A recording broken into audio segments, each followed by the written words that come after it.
हैदराबादच्या गल्लीपासून ते तेलुगू सिनेसृष्टीच्या शिखरापर्यंतचा प्रवास करणारा विजय देवरकोंडा नाव ऐकलं की डोळ्यासमोर येतं ते अर्जुन रेड्डीचं तुफानी रूप, तरुणाईच्या गळ्यातलं ताईत आणि सोशल मीडियावर ट्रेंडिंग स्टार.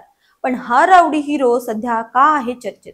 कारण त्याच्या एका वक्तव्यानं आदिवासी समुदायाच्या भावना दुखावल्या आणि थेट पोलीस स्टेशन पर्यंत तक्रारी पोहोचल्या. चला जाणून घेऊया हा वाद नेमका काय आहे आणि विजय कसा अडकला या भोवऱ्यात. नमस्कार, मी अंजली आपलं स्वागत करते पोलखोल मध्ये. 26 एप्रिल 2025 हैदराबाद. रेट्रो चित्रपटाच्या प्री रिलीज इव्हेंट मध्ये विजय देवरकोंडा स्टेजवर आला. पहलगाम येथील दहशतवादी हल्ल्यावर बोलताना त्यानं संवेदना व्यक्त केल्या, पण त्याच वेळी त्याच्या तोंडी एक वाक्य आलं ज्यामुळे सगळा गोंधळ उडाला. विजय म्हणाला, काश्मीरी आपलेच आहेत, पाकिस्तान त्यांच्या देशाची काळजी घेऊ शकत नाही, ते निर्बुद्धपणे वागत आहेत जसं 500 वर्षापूर्वी आदिवासी लढायचे. बास. हे वाक्य सोशल मीडियावर व्हायरल झालं आणि आदिवासी समुदायामध्ये संतापाची लाट उसळली. त्यांच्या मते विजयच्या या वक्तव्यानं आदिवासींना निर्बुद्ध ठरवून त्यांचा अपमान केला. मग काय, हैदराबादच्या SR नगर आणि किसरा पोलीस स्टेशन मध्ये विजय विरुद्ध तक्रारी दाखल झाल्या.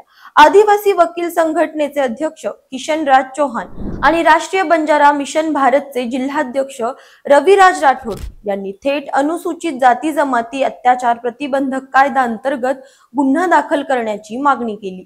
SR नगर पोलीस स्टेशन येथे किशनराज चौहान यांनी 30 एप्रिलला तक्रार दाखल केली. त्यांनी म्हटलं, विजयच्या वक्तव्यानं आदिवासी समुदायाचा अपमान झाला, त्याच्या विरुद्ध कायदेशीर कारवाई व्हावी आणि त्यानं तात्काळ माफी मागावी. पोलिसांनी सांगितलं की ते कायदेशीर सल्ला घेऊन पुढील पावलं उचलतील. किसरा पोलीस स्टेशन येथे रविराज राठोड यांनी तक्रार दाखल करत म्हटलं, विजयच्या वक्तव्यानं आदिवासींची बदनामी झाली, त्याच्यावर गुन्हा दाखल व्हायलाच हवा. किसरा पोलिसांनी ही तक्रार मिळाल्याचं मान्य केलं, पण गुन्हा दाखल करण्याचा निर्णय अद्याप घेतलेला नाही. वाद वाढत चाललेला पाहून विजयनं सोशल मीडियावर पोस्ट शेअर करत दिलगिरी व्यक्त केली. तो म्हणाला, माझा कोणत्याही समुदायाला दुखावण्याचा हेतू नव्हता. मी ट्राईब हा शब्द ऐतिहासिक संदर्भात वापरला. माझ्या वक्तव्यानं कुणाला दुःख झालं असेल तर मी मनापासून माफी मागतो. मी सगळ्यांना माझं कुटुंब मानतो. भेदभाव माझ्या रक्तातच नाही. विजयच्या या माफीनाम्यावर काहींनी समाधान व्यक्त केलं तर काहींना वाटतं की ही माफी पुरेशी नाही. आदिवासी संघटना अजूनही कायदेशीर कारवाईच्या मागणीवर ठाम आहेत. विजय देवरकोंडा मध्यमवर्गीय मुलगा ते सुपरस्टार. विजय देवरकोंडा म्हणजे तेलुगू सिनेसृष्टीतला रावडी हिरो, पण त्याचा प्रवास काही सोपा नव्हता. मध्यमवर्गीय कुटुंबातून आलेला विजय लहानपणापासून अभिनेताच बनणार होता. थिएटर पासून सुरुवात करत त्यानं 2011 मध्ये नुविल्ला चित्रपटातून डेब्यू केला.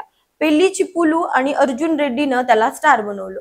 अर्जुन रेड्डी तर इतका हिट झाला की त्याचा हिंदी रिमेक कबीर सिंग बनला. लायगर मधून त्यानं बॉलिवूड मध्ये पाऊल ठेवलं, जिथे त्यानं माईक टायसन सोबत स्क्रीन शेअर केली.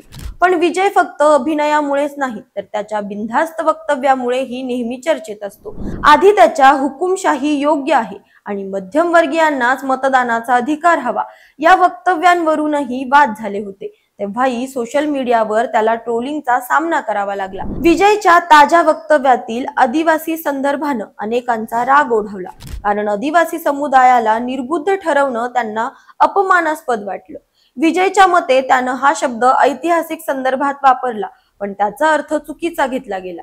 पण प्रश्न असा आहे की माफी मागून हा वाद थांबेल का, की आदिवासी संघटनाच्या मागणीनुसार कायदेशीर कारवाई होईल? हैदराबाद पोलिसांनी अद्याप गुन्हा दाखल केलेला नाही, पण या प्रकरणावर सगळ्यांचं लक्ष आहे.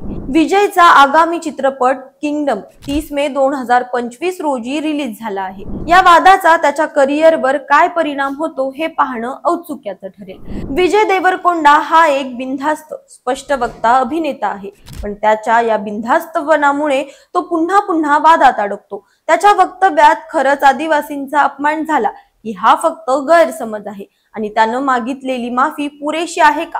तुम्हाला काय वाटतं? कमेंट मध्ये नक्की सांगा. अशाच माहितीपूर्वक व्हिडिओसाठी आमच्या चॅनलला लाईक, सबस्क्राईब आणि शेअर करा.